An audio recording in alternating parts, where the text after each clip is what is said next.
For ages, I used EQMod to control my Skywatcher EQ6R mount. And for a long time, it worked fine, but applications such as Nina and the drivers seemed to have moved on, and EQMod didn't. And I get it, EQMod's been around for a long time, and I'm not blaming the makers of EQMod. I really appreciate it. I got so many hours. I was trying to think of how many, and I just don't know, but I got so many hours of good quality service. But about 2 years ago, I started to experience these real problems with it, and I would update all the drivers and everything, and the problems would persist. Among those many problems, syncing was always very iffy. And for reasons I could never really fathom, EQMod would occasionally just seem to decide it was in some other place in the world or some other time, and would occasionally seem to randomly forget what the orientation of the telescope was. The problem got so bad that I came to distrust EQMod entirely. So anytime I had to slew to a different target, I would go out to the observatory, winter or summer, whether or not it was 40 below or 25 above, and visually make sure EQMod was slewing the mount correctly. Because, as I imagine most of us know, incorrect slewing can result in the telescope crashing into your pier or tripod and damaging equipment. Still, I was familiar with EQMod, and most of the time it worked fine, so I determined to just slug out the problems.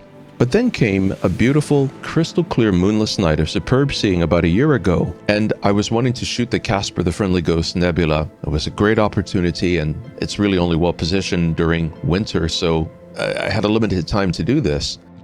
But for some reason, after running the 3-point alignment and then attempting a plate solve in Nina, which was repeatedly successful every single time, when in Nina I would try to slew to the Casper the Friendly Ghost Nebula, it would try to point down to the ground. I don't know, maybe it thought I was in New Zealand. I have no idea what was going on with it. I checked and rechecked to make sure the computer that was controlling everything had the correct time, date, and location, as well as Nina and the planetarium software that I was using, Carte du Ciel, as well as EQMod. But for some reason, every time I would try to point the Casper the Friendly Ghost Nebula, it would point the telescope down.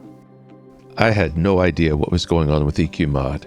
It flat out simply refused to acknowledge the time, date, or location, and it would point in radically different, seemingly random directions. I even uninstalled it and reinstalled it, and it still did it.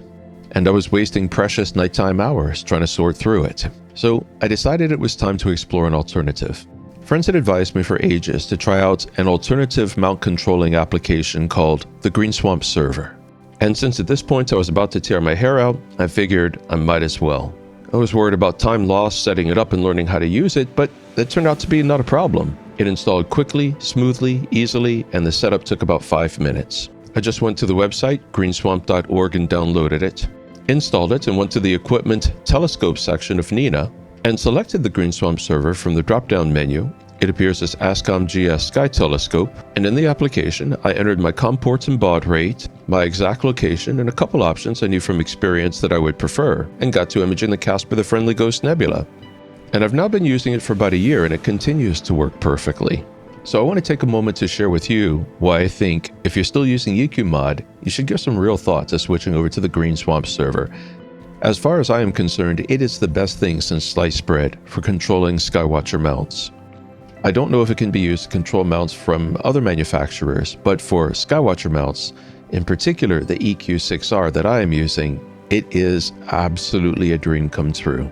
It not only works perfectly, but it does some things that I know I and many other EQMod users always wanted to see EQMod adopt, but EQMod never did. Such as the ability to go to home and have multiple home and park positions. Not only that, but the Green Swamp Server has many features that EQMod simply doesn't incorporate.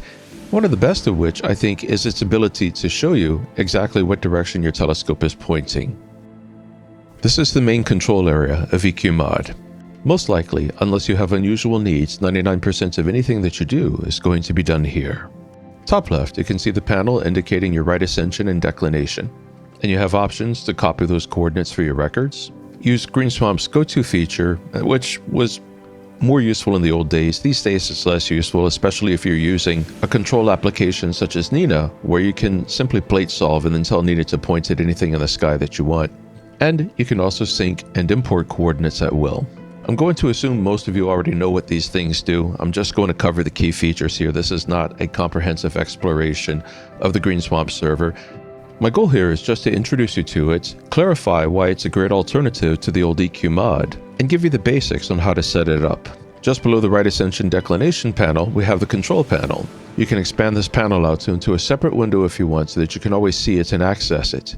And just mouse over the arrow keys to control what direction that your telescope slews. And you have a slider bar to control the speed of slew. Very simple. And personally, I like that. I've always been a fan of KISS. Keep it simple, stupid. In the center, you have the buttons panel. Notice at the very top, you have a park positions drop-down menu. In the Green Swamp server, you can set multiple park positions and simply choose which one you want from the park positions drop-down menu. In the drop-down window, I have two positions recorded. Pier West for when I want to close the observatory, and Pier Home for if I'm having a string of clear days and I'm just going to keep the observatory open by day. And that will park the telescope at the home position so that when I unpark in the evening, the telescope is all ready to go to work. You park and unpark using the button below the drop-down menu. If you unpark, the telescope will simply be ready to go, but the mount will not move. And if you park, it will slew the telescope into whatever the designated park position you've chosen is. Notice the home button. You can click that at any time, and the telescope will slew to your designated home position. I know many EQ mod users, including myself, dreamed of that being introduced into EQ mod.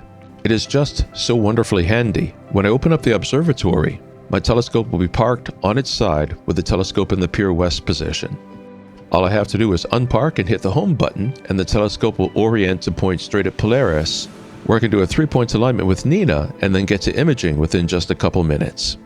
As an aside, you might be thinking, since I have the telescope on a permanent pier in an observatory, why do I do a 3-point alignment every night? I'm a double checker by nature. I just like to make sure everything is working properly.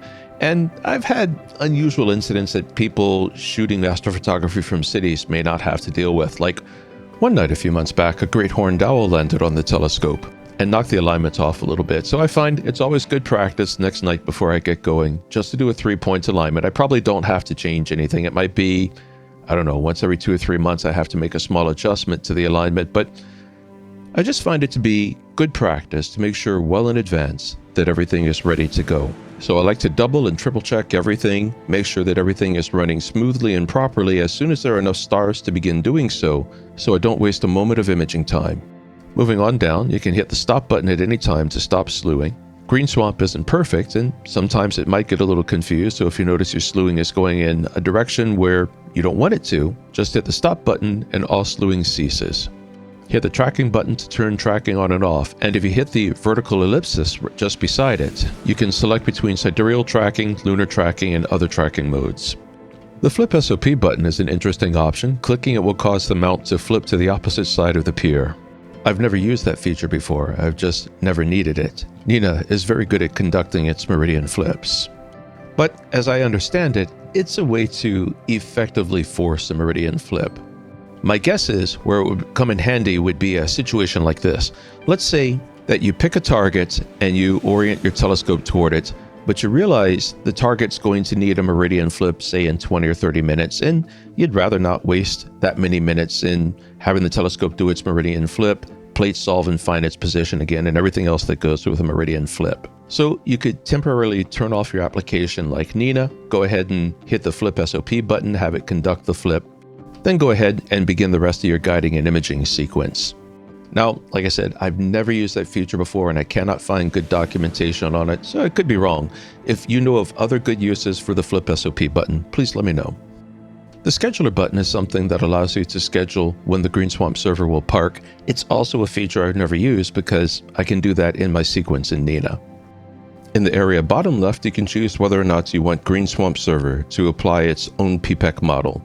PPEC is a great mount control algorithm, and other applications such as PhD2 offer it. In general, it's a good algorithm, and I use PhD2's PPEC most of the time unless it's a very turbulent night, in which case I'll use the default algorithm, but most of the time PPEC does in fact give superior results. To make use of the Green Swamp server's PPEC option, your mount must be PPEC capable. If your mount is incapable of applying it, the option will be disabled. To use Green Swamp server's PPEC, turn it on and run the PPEC training. The Green Swamp server documentation says that the training process will run as long as it needs to. And I would imagine that will usually be the time it takes for a few worm cycles to be conducted, anywhere from 15 to 30 minutes. However, that's just a guess because as you can see in my configuration, I've never turned it on. I find that just with PhD2's PPEC, I get 0.6 to 0.7 guiding error, and you can't get much better than that, so I don't use it. Let's go ahead and take a look at how to set up the GreenSwamp server. To open that panel, just click on the 3 horizontal bars here. To set up the GreenSwamp server, you need to make sure that you have your ASCOM drivers set up for your mount. Presuming that you do, if you're already using something like EQMod, you can pretty much just copy the settings right over into your GreenSwamp server. Be sure to get your COM ports and baud rate settings correct. If you came at this from EQMod, just use the same COM ports and baud rate settings. Okay, let's look at some of the other settings, starting with flip angle. This sets up the flip zone. I have the default of 20 degrees set, which is 20 degrees above and below the horizon. You can set a variety of actions to occur when the mount reaches this angle, such as do nothing, stop tracking, and park. However, whether or not you actually need it is debatable. It depends on how you handle your imaging. In my case, I have Nina set up to stop all tracking and guiding when a target reaches 15 degrees above the horizon. That's as low as I ever want to shoot a target anyway, and that also protects the telescope from the mount driving it into the pier. There is also a tracking rate drop-down list right here where you can choose your default or start-out tracking rate. The checkboxes, or in this case check circles, give some interesting and useful options. Refraction calculates for the positions of light as it passes through the atmosphere, making your guiding perhaps a little more accurate. Encoders are a way for mounts to physically track their own position, but unless you have a mount that has really good encoders, it's best just to leave that turned off. Alternate PPEC allows for the pulses to not be truncated when the mount implements the GreenSwamp server's PPEC algorithm.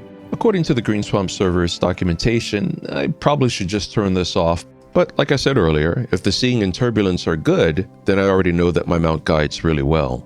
And I've always been of the opinion that if it ain't broke, don't fix it, so I've just left it alone. The Go to Deck Pulse checkbox is interesting. I'm going to read directly from the documentation here. This is a new alternative method when tracking and guiding. This turns pulses from guiding commands into a deck go-to command. It will slew like a normal go-to, which is different than the default pulse, which is based on the guide rate. Go-to slews are quicker and accurate. I've certainly found that the EQ6R mounts using the GreenSwamp server makes quick and accurate slews, usually ending up within only arc seconds from my target. So I'm happy with the performance. I've always just left this one in place. You can click off full current if you have a reason to limit your mount's power consumption. For example, you might turn this off if you are operating on a battery, though mounts do give more accurate guiding if they are allowed to use their full current. It won't be as power efficient, but you will get better guiding. Since my observatory has mains power, I just always leave this one on. Sync limits is another very useful and powerful option. When turned on, it enforces that the mount cannot sync to targets that are more than 30 degrees from the current position. This makes it a good safety feature. Global Stop allows your escape button to work as essentially an emergency stop button. If your mount is about to move your telescope into a dangerous position and you're panicking and you don't know what to do, just hit your escape key and everything stops moving. In the lower right, you can enter the coordinates where you'll be imaging from. And in the panel below that, set your default park position. Now, the GreenSwamp server is an amazingly powerful, diverse, and robust application. And you can see from the menu up top that it offers many other options. So much that if we were to go through them all, we would spend hours on it. But chances are, you're never going to need to do anything other than the setup and use the main menu, because modern applications such as Nina handle many of the other things for you. An application like Nina will take care of things like your focuser for you, and I don't know how many people bother with manual polar alignments anymore. I imagine most of us are just using things like 3-point polar alignment, which can be found in Nina, and then plate solving so that you can then accurately slew to whatever target it is that you want to image through the night. But if you're using older equipment or you like doing things the old way by hand, you're just more manual, you enjoy doing things that way, you might want to take time to study those things. But I don't want this video to become hours long, and it's already about twice as long as I thought it would be. So I'm going to go on to one of the things that I think is GreenSwamp server's absolute best and most useful features, and that's its ability to graphically depict the orientation of your telescope.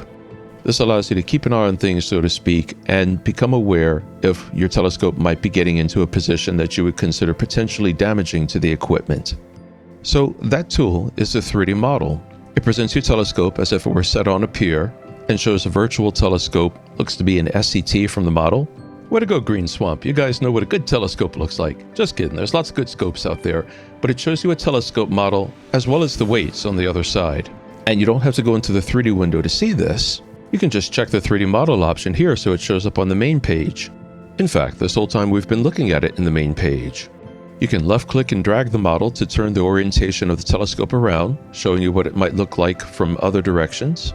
And it changes live whenever the telescope is in motion, whether you're slewing or it's just tracking or guiding through the night. And one of the neatest features is that you can detach this model from the Green Swamp server window, and it will appear as a pop-out that will remain on top of other window layers, so that you can always see it while you are working.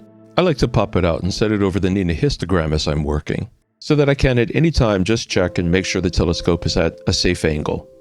I also keep a weatherproof wireless camera in the observatory to monitor things, but the 3D model allows me to conveniently monitor everything on the same screen. And if you don't also have a wireless camera, this is helpful. This provides a useful alternative. Do bear in mind that if the Green Swamp server does make a mistake in the mount's orientation, the model is going to not reflect that mistake. In other words, it's going to show you where it thinks the telescope is as opposed to where it actually is. So don't think of the 3D model as infallible, rather think of it as a useful aid. For me, the single most wonderful thing about the Green Swamp server is it just works, and everything has worked beautifully since the day I installed it. It pretty much installed itself. There were no software conflicts to worry about, no hardware conflicts. All I had to do was copy over the settings from EQMod into Green Swamp server, and everything just worked beautifully, flawlessly, and everything has continued to work ever since the first day that I installed it. So if you find that you also have been struggling with EQMod or any other application that was designed for a Skywatcher mount, consider entering the swamp, the Green Swamp. As far as I'm concerned, moving into the swamp was the best move that I have made in astrophotography in a couple of years. Alright everyone, thanks for watching, and if you have any thoughts or observations or comments, please leave them below. And whether or not using the Green Swamp server, EQMod, or whatever other application takes your fancy, have a blast getting out there and shooting the sky.